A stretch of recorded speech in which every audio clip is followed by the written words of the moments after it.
থেকে আসলে ইফতার সেহরি এগুলো কিভাবে আসলে মেনটেন করা হয়? যখন আজান দেয়, সেটা রাস্তায় হোক বাসায় হোক, তখন কিন্তু সেই জায়গাটাতে আপনার ইফতারি করতে বসে। তো আমরাও মানুষ, আমিও সেইভাবে কাজ করা হয়। এবং সেহরির সময়টা তো আসলে একদম আর্লি মর্নিং, তো ওইটাও তো আসলে ওইভাবেই করা হয়।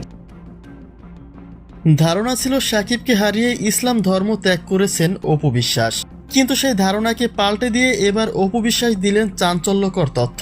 অর্থাৎ তিনি শুধু ইফতার নয় বরং সেহরি খেয়ে রোজাও রেখেছেন। ধর্মের জায়গাকে সবার আগে প্রাধান্য দিয়েছেন অপু বিশ্বাস, যে কথাগুলি নিজে মুখে প্রকাশ করেছেন অপু বিশ্বাস।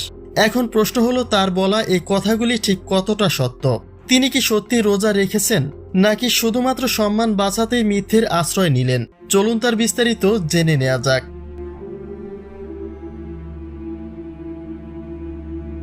সম্প্রতি একটি প্রোগ্রামে অপু বিশ্বাসের কাছে জানতে চাওয়া হয় ইফতার ও সেহরির বিষয়টি কিভাবে মেনটেন করেন তিনি, যেখানে অপু জানান, আপনারা যেভাবে কাজের ব্যস্ততায় রাস্তায় দাঁড়িয়েও ইফতার করেন, আমিও ঠিক একইভাবে সবটা করি।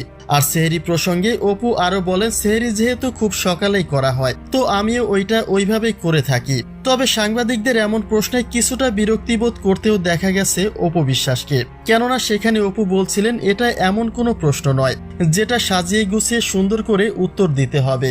সেহরির সময়টা তো আসলে একদম আর্লি মর্নিং, তো ওইটাও তো আসলে ওইভাবেই করা হয়। এটা আহামরি কোনো প্রশ্ন না যে উত্তরটা আসলে কিভাবে প্রেজেন্ট করবো।